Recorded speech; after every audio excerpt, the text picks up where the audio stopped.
In any given summer, there are Fund for Teachers fellows traveling across the country, in Machu Picchu, exploring the top of the Andes, scuba diving on the Great Barrier Reef, traveling through China, and every place in between. It's a learning experience unparalleled. They bring that energy and that experience back to their students.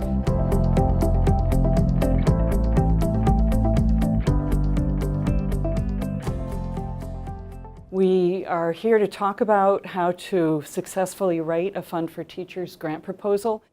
So you have examples here of a middle school teacher who traveled to the other side of the country and a high school teacher who traveled about as far away as one can get within the world. And the whole entire proposal needs to be driven by a need that you recognize with your students or within your grade level or within your school community. What is it that your students need to know or learn about that you have not yet been able to successfully share with them because there was something that you needed to know more about first? I actually just got back from my fellowship and I took a trip up to the Greenlandic ice sheet and the polar ice cap to research climate change. I reached out to the head of my department.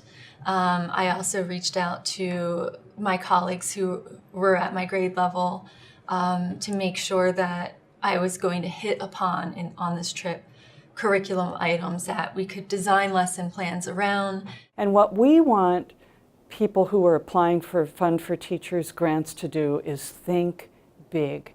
Think way outside of your box of comfort. So tell us a little bit about what your idea might be. An exhibit, a Reggio Emilia exhibit, is coming to Boston. And so we got the idea that we would go check out the exhibit. There's ways that we can connect with educators there. So the next thing that you need to know about Fund for Teachers grants is that they are supposed to provide you with an opportunity that you would never otherwise be able to experience. So how is that changing your thinking, knowing that? To actually go to Italy? To actually go to Italy. You need to think big. Well, yeah, that would be the ultimate. Then we would be truly immersed in it. Being able to go to the place where it all started and to get a really authentic firsthand experience, seeing the schools, using that philosophy and seeing how they set up their environment and in the culture over in Italy, that would just be amazing. Yeah.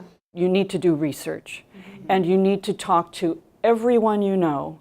I used every online resource I could to determine who are the experts in this area and who can really lead my own professional growth. I think I sent out 25 emails to a broad range of labs, the top labs that I could come up with. I ended up getting an email back from a lab that's one of the top facilities in Copenhagen, Denmark. And I remember opening that email, my jaw dropped. I really encourage you, as you're beginning to plan, what do my days look like? How can I really create an itinerary that allows for me to meet with the experts in the area, that allow me to pursue my own passions, what the things that will bring back a refreshed and exciting attitude about returning to the classroom. You'll come back with an idea of how you want to completely change your instruction so that the students are doing the work that you learned about. And I'll give you an example of that. A year ago, there were two gentlemen who went along the Syrian refugee route in Europe and stopped at the refugee camps and interviewed students and interviewed the adults who were living in the camps. When they came back, they completely rewrote their unit of instruction and encouraged their students to get involved in the refugee intake center for our state. I connected with a local open space area where kids went out and they did a lot of the things that I did. They sat in nature quietly and sketched. I taught them contour drawing just as I had used while in Yosemite. Then they went out and they actually made field guides from these drawings and from their research. They made field guides for younger students. How will your experience not only impact your students, but impact the greater community? And the definition of the greater community could be your grade level team. It could be your curriculum area teachers.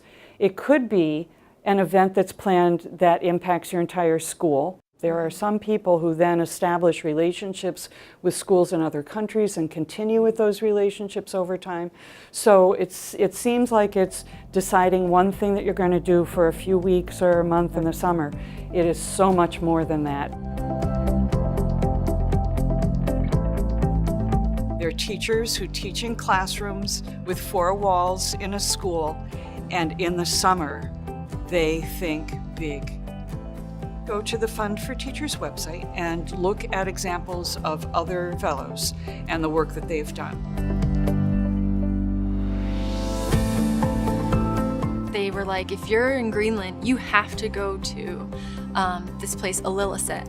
So it's a World Heritage Site. It's got the one of the world's fastest moving glaciers. So it's dumping out icebergs. They're massive. They think it's the one that gave rise to the iceberg that sank the Titanic. So there were a couple moments that were just these life-altering experiences.